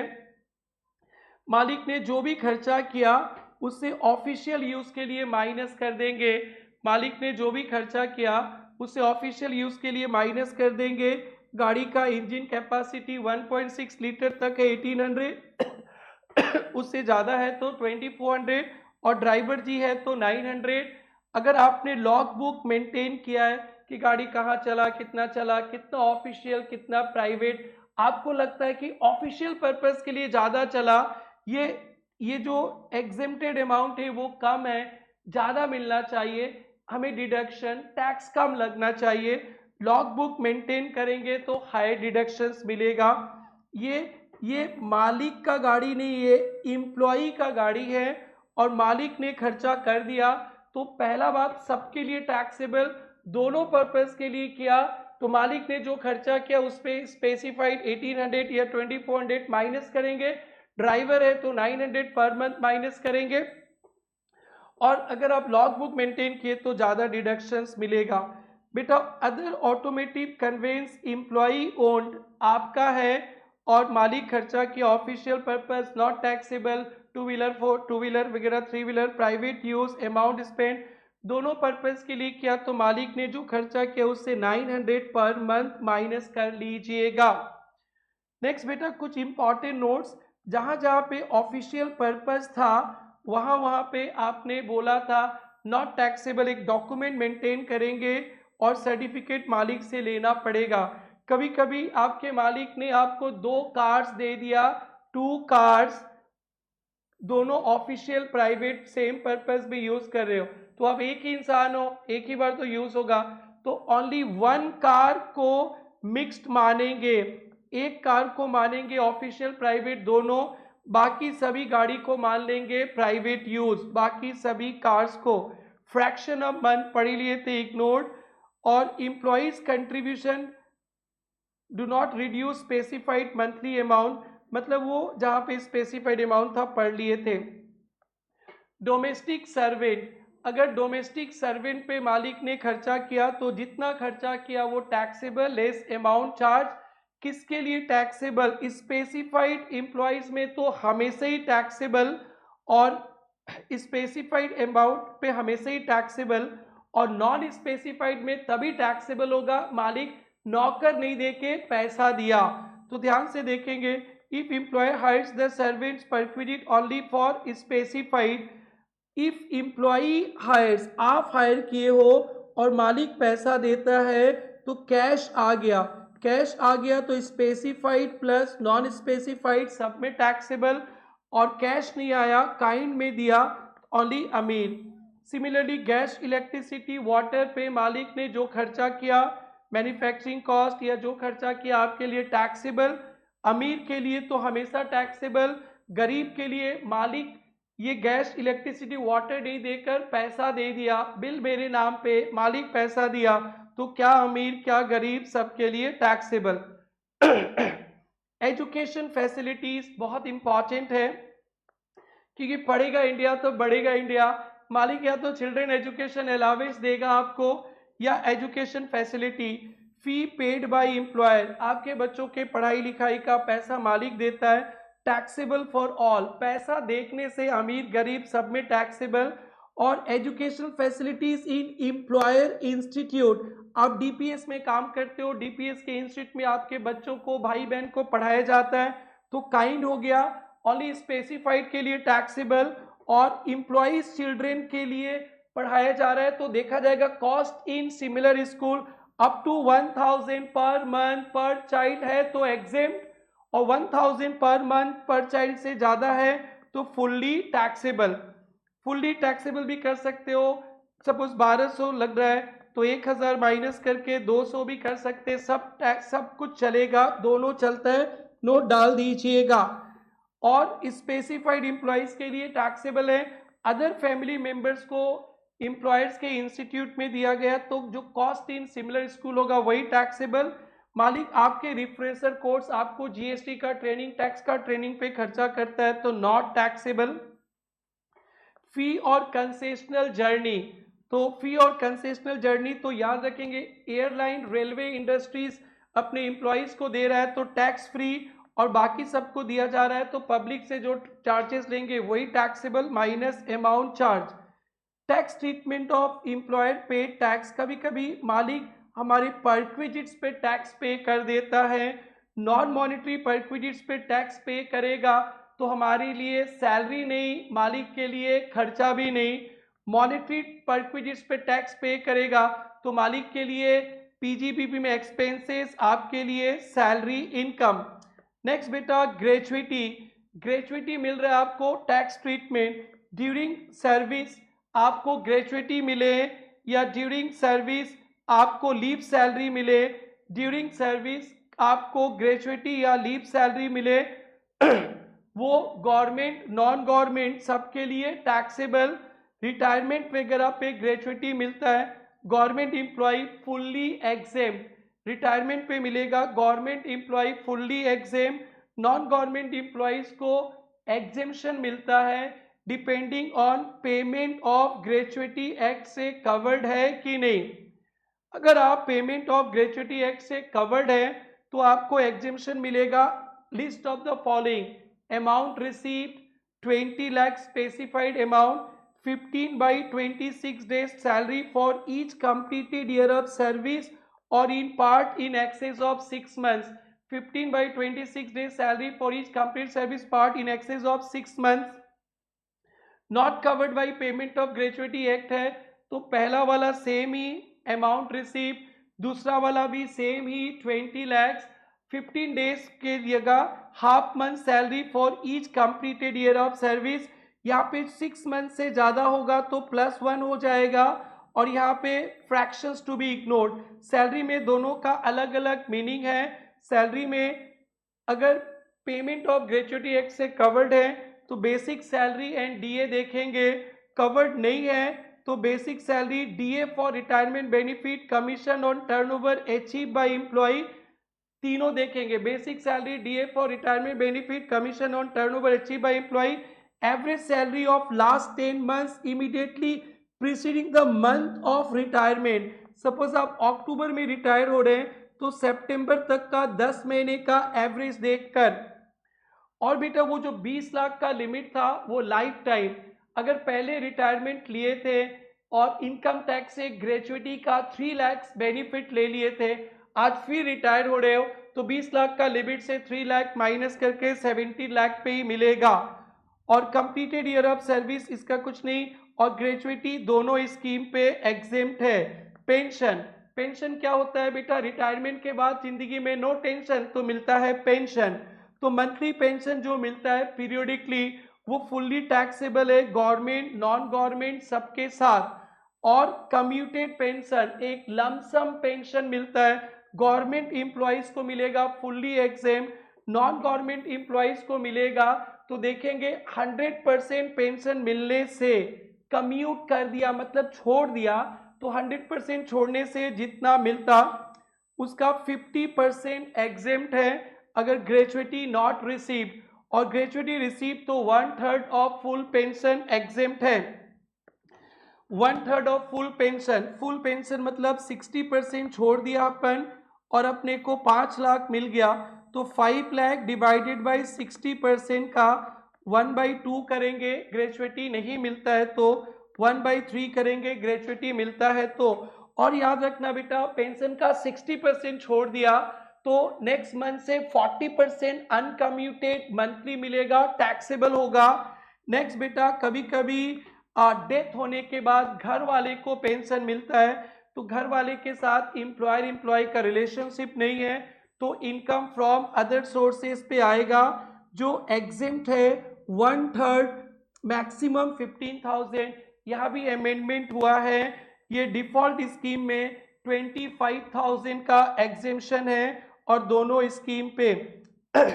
लीव सैलरी बेटा आपके मालिक आपको साल भर काम करने से कुछ छुट्टी देता है, आप तो कभी छुट्टी लेते नहीं हो, काम के दीवाने हो दीवाने, तो मालिक आपको हर एक साल के लास्ट में या तो लीव सैलरी देगा या रिटायरमेंट के समय हिसाब किताब करेगा। तो leave salary during employment taxable है गवर्नमेंट नॉन गवर्नमेंट सबके लिए। On retirement death government employee fully exempt, non government employees के लिए list of the following actual 25 lakhs 10 month salary, actual आसान है, 25 लाख आसान है, 10 मंथ सैलरी। और last leave salary at the credit of employee for 30 days for each completed year of service. Suppose आपने 20 years काम किया तो 20 मंथ्स का सैलरी आपको एग्जेम्पशन मिलेगा, बट आपने लीव ले लिया है 3 मंथ्स तो आपके नाम पे क्रेडिट होगा 17 मंथ्स। और बेटा लीगल ईयर्स को डेथ के बाद मिलेगा नॉट टैक्सेबल। सैलरी का मीनिंग देखेंगे, सैलरी मतलब basic salary, DA for retirement benefit और कमीशन ऑन सेल्स, और average of 10 months before the date of retirement. Gratuity में before the month of retirement या before the death of retirement. अगर exhibition पहले मिल गया था 5 लाख का तो अब वो लिमिट 25 लाख से 5 लाख माइनस करके मिलेगा। रिट्रेंचमेंट कॉम्पेंसेशन भी एग्जेम्प्ट है, same actual amount 5 lakh, 15/26 days average pay for each completed service in excess of 6 months. और एवरेज पे में सब कुछ आएगा, सिर्फ बोनस वगैरह नहीं आएगा, इतने ही ध्यान देना। दोनों स्कीम पे normal scheme default scheme voluntary retirement compensation जो मिलता है वो भी बेटा एग्जेम्प्ट होगा, एक्चुअल अमाउंट 5 लाख। और रिमेनिंग सर्विस सैलरी आपका जितना महीना नौकरी बाकी है से आपका 10 ईयर्स नौकरी बाकी है, 10 into 12 120 मंथ्स का सैलरी या 3 month salary for each completed year of service. आपने 20 ईयर्स काम किया तो 3 months for each year, 60 months का salary for each completed year of service. Salary में basic DA and turnover commission आएगा दोनों स्कीम पे। अब चलते हैं प्रोविडेंट फंड का tax treatment. Recognise provident fund पे आपका मालिक पैसा डालता है, एग्जेम्प्ट है up to 12% of salary. Salary का मतलब वही basic salary, DA for retirement benefit plus commission on turnover achieve, इसके ऊपर है तो टैक्सेबल। और मालिक के पैसा पे इंटरेस्ट मिलेगा तो डेट इज ऑल्सो एग्जेम्प्ट 9.5%। आप पैसा डालोगे आरपीएफ पे तो एटीसी में डिडक्शन मिलेगा, नॉर्मल स्कीम डिफॉल्ट स्कीम पे नहीं। और आरपीएफ से मैच्योरिटी या कभी पैसा निकालोगे टैक्स फ्री है, प्रोवाइडेड 5 साल का कंटिन्यूअस सर्विस आपने दिया है। अनरिकॉग्नाइज्ड प्रोविडेंट फंड पे जब मालिक डालेगा नॉट टैक्सेबल, आप डालोगे नो डिडक्शन। जब अनरिकॉग्नाइज्ड प्रोविडेंट फंड से पैसा निकालेंगे तो मालिक का पैसा और उस इंटरेस्ट पे सैलरी में टैक्सेबल हो जाएगा। Employers contribution and interest salary में प्लस हो जाएगा। इंप्लॉइज कंट्रीब्यूशन आपके पैसा का इंटरेस्ट अदर सोर्स में, और आपका नॉर्मल पैसा मिलेगा नॉट टैक्सेबल, ये ध्यान देना। यूआरपीएफ पे जब डालेंगे नॉट टैक्सेबल, निकालेंगे मालिक का पैसा उसका इंटरेस्ट पूरा सैलरी और आपके पैसे का interest other sources. Statutory provident fund पे कुछ भी मिलेगा एग्जेम्प्ट, आपका contribution deduction amount receive exempt. RPF से 5 साल कंटिन्यूअस सर्विस के बाद पैसा निकालेंगे नॉट टैक्सेबल। अगर 5 साल के पहले भी ill health employed business closure के कारण निकाला तो भी नॉट टैक्सेबल। आरपीएफ का बैलेंस दूसरे मालिक के पास आरपीएफ में ट्रांसफर कर दिया तो भी not taxable. And the last topic, interest on employees provident fund contribution. हम अपन पीएफ पे जो पैसा वैसा डालते उसका इंटरेस्ट बेटा 31 मार्च 2021 तक तो जो भी डाला था उसका इंटरेस्ट टैक्स फ्री है, बट अब 1 अप्रैल 21 से मोए मोए कर दिया गया है। Employees contribution in excess of, अगर एक साल में अपन 2,50,000 से ज्यादा पैसा डालते जो एक्सेस अमाउंट होगा उस पर इंटरेस्ट टैक्सेबल। और फिर अगर मालिक का कोई कंट्रीब्यूशन ही मैं खुद ही डालता हूं तो 5 लाख तक का पैसा पे इंटरेस्ट मिलेगा टैक्स फ्री, उसके बाद वाले पे टैक्सेबल। बेटा सैलरी का कुछ मीनिंग है जो ऊपर पढ़े थे, कंपाइल कर दिया गया।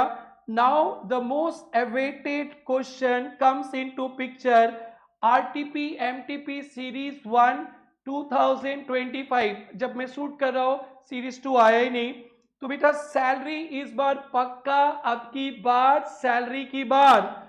या आरटीपी में 25 Kunal 27 employee private company posted Delhi appointed, underline कर लीजिएगा। 1 Feb 23 को एंड पे स्केल का समय 60,000-1000-70,000 यानी 1 अप्रैल 23 को आपका सैलरी 60,000, 1 फरवरी 24 को आपका सैलरी बन जाएगा 61,000 और 1 फरवरी 25 को आपका सैलरी बन जाएगा 62,000। और अपना प्रीवियस ईयर तो 24-25 है, तो ये दोनों रेंज से लेंगे, वेट करना आप लोग। Dearness allowance 25% of basic salary, 60% for retirement benefit, bonus 1 month salary है, पेड नवंबर में on basic salary for November, leave encashment, leave salary during service, ये पूरा टैक्सेबल है।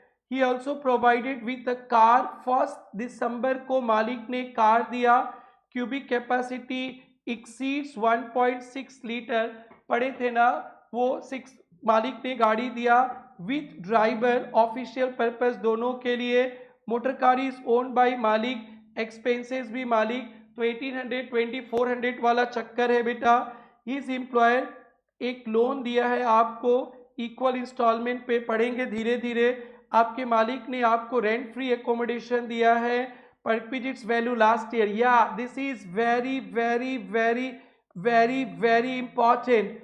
और फर्नीचर भी दिया है मालिक ने, गैस इलेक्ट्रिसिटी का बिल भी दिया।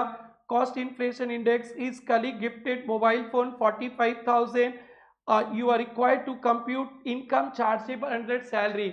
इस बार तो सैलरी आना ही चाहिए क्योंकि स्टैंडर्ड डिडक्शंस का भी चक्कर है और वो घर का वैल्यूएशन का भी थोड़ा चक्कर है, लास्ट ईयर भी था बट इस बार रियल रूप है। एज्यूमिंग वांट्स टू पे डिफॉल्ट स्कीम, डिफॉल्ट स्कीम में जा रहे हैं आप लोग, तो ध्यान से देखेंगे क्या करना है। सैलरी कितना होगा आपका, तो आपका सैलरी अप्रैल 24 में 61,000 था, अप्रैल से जनवरी तक, अप्रैल मई जून जुलाई अगस्त सितंबर अक्टूबर नवंबर दिसंबर जनवरी, 10 मंथ 61,000 और फरवरी मार्च 62,000। तो पहला फिगर 61,000 इंटू 10 और 62,000 इंटू 2। नेक्स्ट बेटा आपको dearness allowance 25% of salary, dearness allowance 25%, तो ये 25% डियरनेस अलावेंस, इसके 60% फॉर रिटायरमेंट बेनिफिट, आगे वैल्यूएशन पे काम आएगा, रिटायरमेंट बेनिफिट वगैरह लिखा रहेगा तो टैक्सेबल में कोई प्रॉब्लम इरिलेवेंट है, वर्किंग नोट में देखेंगे। नेक्स्ट बोनस 1 मंथ सैलरी, नवंबर मंथ का बेसिक सैलरी, तो नवंबर में तो आपका 61,000 तनख्वाह था। नेक्स्ट है बेटा लीव सैलरी 10,000 ड्यूरिंग सर्विस, अभी अभी पढ़े थे टैक्सेबल। नेक्स्ट है बेटा आपको मालिक ने कार दिया, आप तो अमीर हो, तो आपके लिए दिसंबर जनवरी फरवरी मार्च, विथ ड्राइवर है तो गाड़ी के लिए 2400 और ड्राइवर के लिए 900 इंटू 4, ये टैक्सेबल हो गया। Next is employer granted a loan, मालिक ने लोन दिया तो interest free loan on 1 June 24 को दिया, which is repayable in quarterly installment over 2 years, 1 October से रिफंड करोगे तो जून जुलाई अगस्त सितंबर 2 लाख रहेगा और 1 अक्टूबर से कम जाएगा। द एसबीआई का रेट 9.5% 14 को एंड मालिक 5.5% आपसे ले रहा है, तो इसका वैल्यूएशन देखेंगे बेटा, जून में 2 लाख का रहेगा और मालिक ने 9.5 की जगह 5.5, तो 4% टैक्सेबल, जुलाई में भी अगस्त में भी सितंबर अक्टूबर में 25,000 कम जाएगा आपका। वो लोन था क्वार्टरली इंस्टॉलमेंट 2 साल में देंगे, 2 लाख डिवाइडेड बाई 1 साल में 4 क्वार्टर, तो 2 लाख डिवाइडेड बाई 8, तो 25,000 आपका लोन कम जाएगा। तो फिर अक्टूबर नवंबर दिसंबर में वही रहेगा, और जनवरी फिर फर्स्ट को देंगे तो जनवरी फरवरी मार्च आपका लोन कम जाएगा। तो इंटरेस्ट इज 5917। आप लोग बहुत सम्स करते हैं इस पे मंथली बेसिस पे, पेपर ने कर दिया quarterly basis, no problem with this, आसान सम है। एंड ये है main point. His employer gave him rent free accommodation fully furnished Delhi. Delhi का पॉपुलेशन, मालिक ने घर दिया है विच इज ओन्ड बाय मालिक, मालिक का घर है तो दिल्ली है, तो 10% ऑफ सैलरी ले लेंगे। 1423 में दिया था, तो 23-24 इज द लास्ट ईयर जिसके बेस पे इंडेक्सेशन करेंगे। The perquisite value of rent free last year was 92,000. Accommodation continued 24-25. Furniture भी मालिक ने दिया है 1 जनवरी 23 से पहले से ही, तो बेटा 1,50,000, इस पे 10%। इलेक्ट्रिसिटी तो प्लस कर देंगे, ऐसे ही कोई प्रॉब्लम नहीं है। एंड इन्फ्लेशन इंडेक्स भी दे दिया है बेटा 23, 24, 24, 25 का। तो आइए value of rent free accommodation. So बेटा मालिक का घर है, दिल्ली का है, पॉपुलेशन 40 लाख से ऊपर, 10% of salary is the value. मालिक ने फर्नीचर साल भर के लिए दिया तो 10%, ये दोनों जोड़ के आ गया 106,510। लास्ट ईयर वैल्यू लगा था 92,000, लास्ट ईयर का इंडेक्स नंबर से डिवाइड, करंट ईयर का इंडेक्स नंबर से मल्टीप्लाई, तो ये 95,966। ये नया रूल है, लास्ट ईयर से आया था, इस बार भी एग्जाम पे आएगा।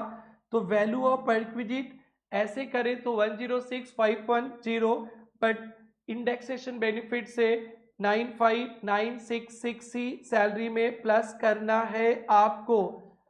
और ये सर कैसे आया, 9,15,100 सैलरी में बेसिक सैलरी आएगा, डीए फॉर रिटायरमेंट बेनिफिट आएगा, ऑल मॉनेटरी पेमेंट्स आएंगे, परक्विजिट्स नहीं आएंगे, बोनस भी आएगा।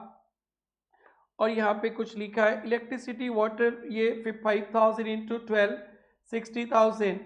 और फिर आपके दोस्त यार ने गिफ्ट दिया है, तो गिफ्ट तो दोस्त यार दिया है, सैलरी में नहीं आएगा, और 50,000 को पार नहीं किया, गरीब दोस्त यार, टैक्सेबल भी नहीं, तो सबको प्लस कर देंगे। तो ये आपका ग्रॉस सैलरी, इस ग्रॉस सैलरी से डिफॉल्ट स्कीम में है स्टैंडर्ड डिडक्शन 75,000, नॉर्मल स्कीम होता तो 50,000 देते। तो ये very very very important question है, जरूर जरूर से प्रैक्टिस करके जाना। एमटीपी में 25, Mr. Rishabh, salaried employed in a private company, provides following information. Basic salary 75,000 into 12 from 1st Feb, उधर भी 1st Feb था, इधर भी 1st Feb, लगता है इस बार इंस्टीट्यूट मिजाज बना लिया है कि इंक्रीमेंट वाला देगा।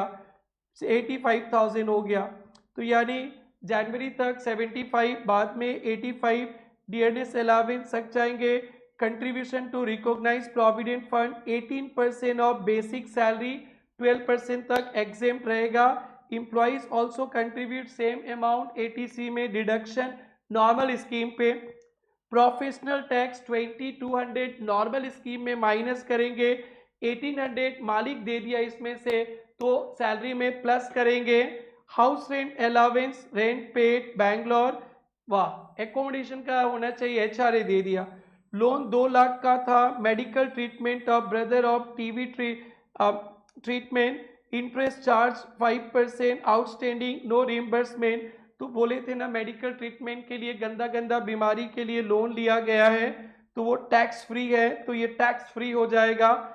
लीव ट्रैवल कंसेशन, छुट्टी मनाने बीवी बच्चा के साथ घूमने जाते हो तो 2 बच्चा का एग्जेम्पशन होता है, इस पे पॉइंट है। एंड लास्ट बोला है कि आप shifting out of default scheme, only 5 minute में खत्म होने जा रहा है बेटा, आप लोग 5 मिनट्स पैसेंस रखना। बेसिक सैलरी 75,000 इंटू 10 और 85,000 इंटू 12, और DNS अलावेंस तो 50% ऑफ बेसिक सैलरी, इसका 50%. Employer's contribution to recognise provident fund is 18% of basic salary, तो लिख लिया 18% of basic salary. But exemption मिलता है 10% ऑफ सैलरी का, उसमें basic salary, DA for retirement benefit दोनों आता है. तो बेसिक सैलरी 920 है और DA फॉर रिटायरमेंट बेनिफिट बता दिया गया था 40% ही आएगा. वर्किंग नोट पे इन्होंने करके दिखाया होगा, कंजूस से नहीं दिखाए तो कोई प्रॉब्लम नहीं है. DA कितना था 460 का कितना परसेंट रिटायरमेंट बेनिफिट का है 40%. 1,84,000, तो 9,20,000 प्लस 1,84,000, तो ये आ गया 11,04,000 पे 12%, बाकी का टैक्सेबल. HRA बेटा आपको पढ़ाए थे, नॉर्मल स्कीम पे एग्जेम्पशन मिलता है. HRA से exemption, list of the following. Number 1, actual HRA received 40% of salary, rent paid less 10% of salary. बहुत आसान है ये. नेक्स्ट आ गया बेटा प्रोफेशनल टैक्स. मालिक ने 1800 दिया है, तो देखिए बेटा प्रोफेशनल टैक्स 1800 प्लस किया. नॉर्मल स्कीम पे इसमें मालिक ने और आपने जो दिया स्वीट 16 टू 16 में डिडक्शन दे देंगे. नेक्स्ट हाउस रेंट अलावेंस हो गया, लोन तो आएगा ही नहीं. Leave travel concession reserve is wife 3 children. 11098 के बाद बना है तो 2 ही चिल्ड्रेन, बट 1 प्लस ट्विंस है तो 3. 1 daughter 6 years, twins son 4 years, तो 1 प्लस 2 तीनों का मिलेगा. Cost of air ticket economic class सबका एग्जेम्प्ट है, सबका एग्जेम्पशन मिल जाएगा. बड़ा आसान ही क्वेश्चन इंस्टीट्यूट दिया है बेटा, अगर ऐसा आ गया तो फाड़ दोगे paper. Interest free loan exemption है और डिडक्शंस, स्टैंड डिडक्शंस ओनली 50,000 ही मिलेगा. दैट्स इट बेटा, this is your salary chapter. और इसके पहले अपने house property, clubbing, residential incidence कर लिए थे.